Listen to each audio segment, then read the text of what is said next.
commencé le jour où j'ai croisé une femme d'une beauté remarquable. Belle de visage, séduisante de silhouette, elle attirait les regards sans grand effort.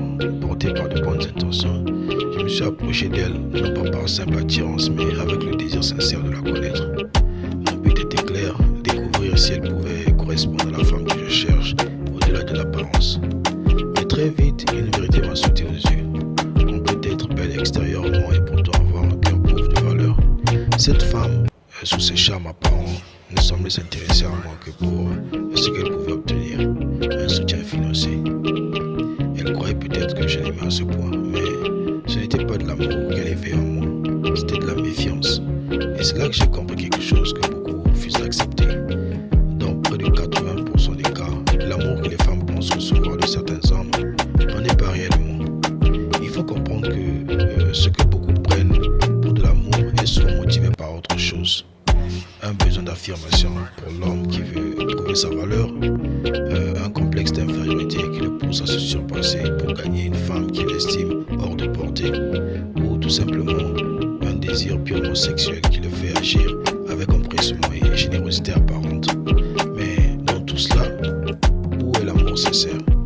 Où est la patience, le respect, la constance, la volonté d'aimer même et quand tu n'as rien à gagner? C'est là que la parole biblique prend tout son sens. Femmes, soyez soumises à vos maris, maris aimez vos femmes. Ces deux verbes, soumettre et aimer, ne sont pas placés là par hasard. Celui qui les a prescrits savait exactement ce qu'il disait.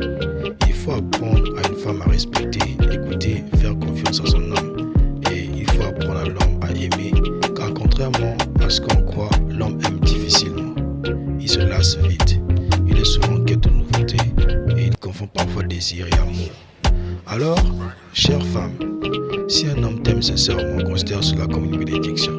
Ce n'est pas une chose ordinaire. Un homme qui t'aime vraiment est un homme qui obéit à celui qui a dit « Marie, aimez vos femmes ».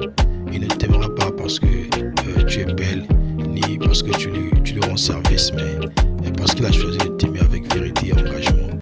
Et toi, ne te laisse pas tromper par les flatteries ou les apparences. Cherche celui qui te respecte, qui te choisit même quand tu n'as rien à offrir d'autre que ton cœur.